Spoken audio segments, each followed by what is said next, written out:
सभी को जय मसीह की। तो आपका स्वागत है हमारे YouTube चैनल पे। तो आप लोग कैसे हैं? आशा करता हूँ आप सब अच्छे होंगे। तो मैं फिर से एक नई वीडियो के साथ आपके बीच में आया हूँ। परमेश्वर अनुग्रह करे, दया करे। तो हम कुछ वचनों को लेकर मैं आपके बीच में आया हूँ। हम पढ़ते हैं मत्ती अध्याय 5 का 3 से। आज हम धन्य वचन पढ़ेंगे और जानेंगे धन्य वचन के बारे में। धन्य हैं वे जो मन के दीन हैं, क्योंकि स्वर्ग का राज्य उन्हीं का है। धन्य हैं वे जो शोक करते हैं, क्योंकि वे शांति पाएंगे। धन्य हैं वे जो नम्र हैं, क्योंकि वे पृथ्वी के अधिकारी होंगे। धन्य हैं वे जो धार्मिकता के भूखे और प्यासे हैं, क्योंकि वे तृप्त किए जाएंगे। धन्य हैं वे जो दयावंत है, क्योंकि उन पर दया की जाएगी। धन्य हैं वे जिनके मन शुद्ध हैं, क्योंकि वे परमेश्वर को देखेंगे। धन्य हैं वे जो मेल कराने वाले हैं, क्योंकि वे परमेश्वर के पुत्र कहलाएंगे। धन्य हैं वे जो धार्मिकता के कारण सताए जाते हैं, क्योंकि स्वर्ग का राज्य उन्हीं का है। धन्य हो तुम जब मनुष्य मेरे कारण तुम्हारी निंदा करे और सताए और झूठ बोल बोल कर तुम्हारे विरोध में सब प्रकार की बुरी बातें कहे, तब आनंदित और मगन होना, क्योंकि तुम्हारे लिए स्वर्ग में बड़ा फल है। इसीलिए कि उन्होंने उन भविष्यद्वक्ताओं को जो तुमसे पहले थे इसी रीति से सताया था। हाँ मेरे प्रियो, ये कुछ धन्य वचन हैं जो परमेश्वर ने, प्रभु यीशु मसीह ने खुद अपने होठों से बयां किए हैं कि सच में जो मनुष्य अपने आप को दीन करता है, परमेश्वर उस मनुष्य को ग्रहण करता है। यदि वो परमेश्वर को अपना आधार समझे, अपने अहंकार को, अपने रुतबे को, अपने घमंड भरी आंखों को या अपने पापों से पश्चाताप करके परमेश्वर के आगे शून्य बन जाता है, वह परमेश्वर की नजरों में दीन होता है। क्योंकि हम बाइबल में पढ़ते हैं तो कितनी जगह जो राजा थे उन्होंने अपने पापों को मानकर, अपने गुनाहों को मानकर परमेश्वर के सामने बिल्कुल दीन बन गए, बिल्कुल छोटे बन गए। तो परमेश्वर ने उनको क्षमा किया और उन्हें ग्रहण किया। हाँ मेरे प्रियो, परमेश्वर के सामने अपने आप को शून्य कर दो, क्योंकि यीशु मसीह कहते हैं कि मुझसे सीखो, मैं मन में दीन हूं।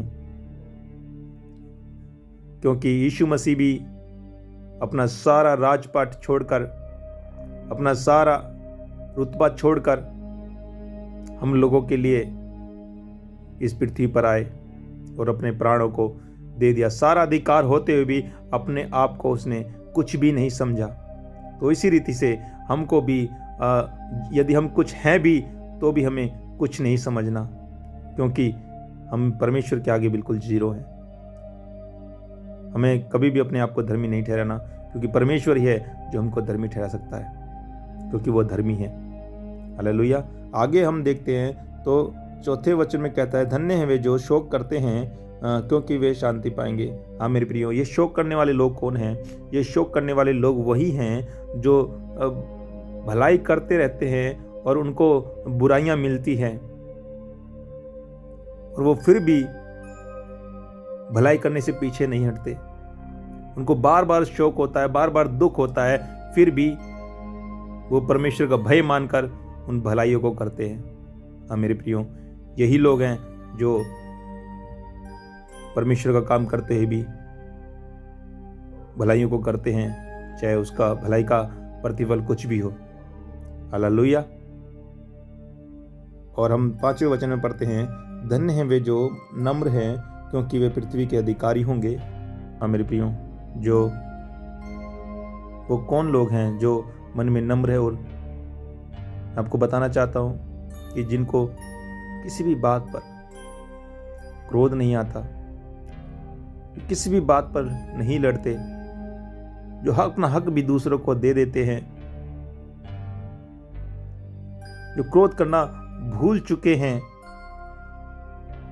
वही नम्र लोग हैं। जो प्रेम के द्वारा, शांति के द्वारा बड़े बड़े राज्य जीत लेते हैं, वही नम्र लोग हैं।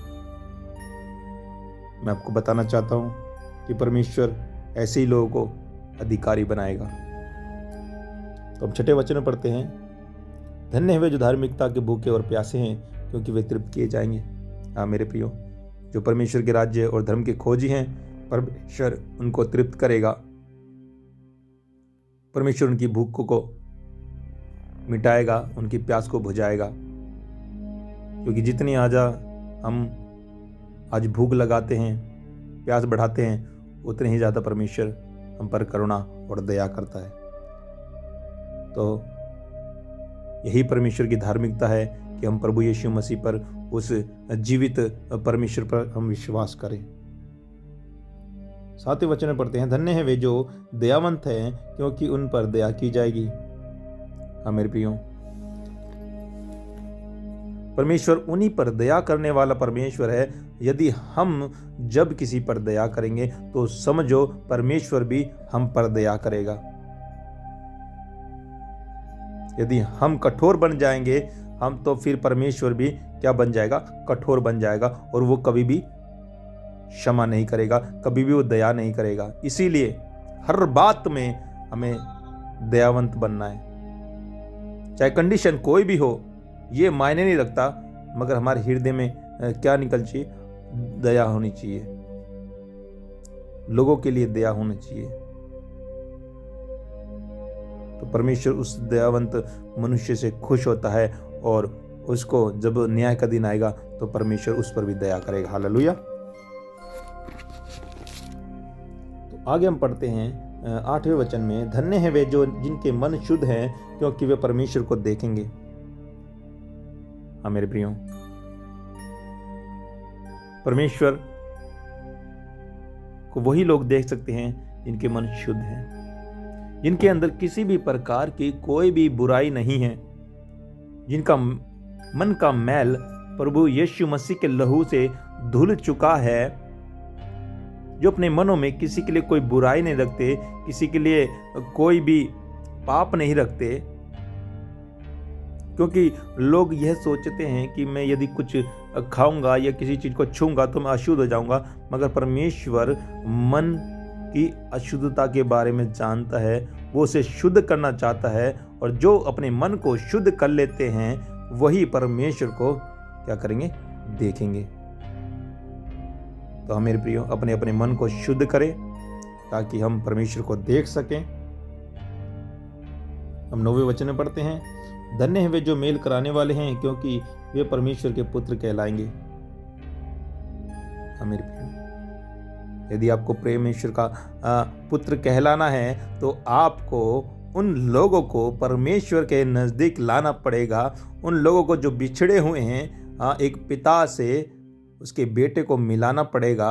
और यही सेवकाई प्रभु यीशु मसीह ने हम लोगों को सौंपी है, क्योंकि प्रभु यीशु मसीह ने भी यही किया कि हम अपने पिता से बिछड़ गए और प्रभु यीशु मसीह ने लाकर हमको क्या कर दिया? मेल मिलाप करा दिया। और वही सेवकाई प्रभु यीशु मसीह ने हम लोगों को सौंपी है, और इसको भी हम करते हैं कि जितने ज़्यादा आप फलों को लाएंगे उतना ही ज़्यादा आप आशीष पाएंगे और परमेश्वर के पुत्र कहलाएंगे। हालेलुया। हम 10वें वचन में पढ़ते हैं, उसमें लिखा है, धन्य हैं वे जो धार्मिकता के कारण सताए जाते हैं, क्योंकि वे स्वर्ग का राज्य उन्हीं का है। हाँ मेरे प्रियो, जो आज हमारी धार्मिकता क्या होना है? यीशु मसीह है। और उस यीशु मसीह के खातिर यदि हमें सताया जाता है, यदि हमें टॉर्चर किया जाता है, हमें दुख दिया जाता है, और फिर भी हम लोग उस धार्मिकता को थामे रहते हैं, तो परमेश्वर ने हमारे लिए वो जगह तैयार की हुई है जिस जगह पे हमको जाना है। तो मेरे प्रियो, आप बेशक आज सताए जा रहे हैं, मगर कल आप आनंदित होंगे यीशु मसीह के नाम से। तो आप उदास ना हो, कभी भी अपने आप को अकेला ना छोड़ें, अपने आप को अकेला महसूस ना करें, क्योंकि परमेश्वर हमारे साथ है, हमारे संग है। हम 11वें वचन में पढ़ते हैं, धन्य हो तुम जब मनुष्य मेरे कारण तुम्हारी निंदा करे और सताए और झूठ बोल बोल कर तुम्हारे विरोध में सब प्रकार की बुरी बातें कहें, तब आनंदित और मगन होना। हाँ मेरे प्रियो, जब मनुष्य क्या करे, यीशु मसीह के कारण हमको क्या करे, सताए, हमसे बैर करे, हमारा विरोध करे, हमको हो सकता है वो खाने को ना दे, हो सकता है हमें घर से निकाल दिया जाए, हो सकता है हमें कोई पूछे ना, हो सकता है हमारे कपड़े हमारे बदन से छीन ले जाए, हो सकता है कि हमें जेल में ढाल दिया जाए, या कुछ भी हमारे साथ हो सकता है यीशु मसीह के नाम के कारण। तो परमेश्वर का वचन कहता है तब क्या होना, आनंदित होना, क्योंकि इसका प्रतिफल बड़ा है। आज आपको यहाँ दुख मिल रहा है, कल वहाँ आपको आनंद मिलेगा जहाँ परमेश्वर विराजमान है। तो अपने आप को, यदि आप सताए जाते हो तो धन्य समझो, क्योंकि परमेश्वर इन सभी को, जितने वचन पढ़े गए हैं, सब में उन लोगों को धन्य बोलता है जो उसकी आज्ञा अनुसार चलते हैं, जो उसकी इच्छा अनुसार चलते हैं, जो उसका भय मानते हैं, जो उसके पीछे उसके पद चिन्हों पर चलते हैं।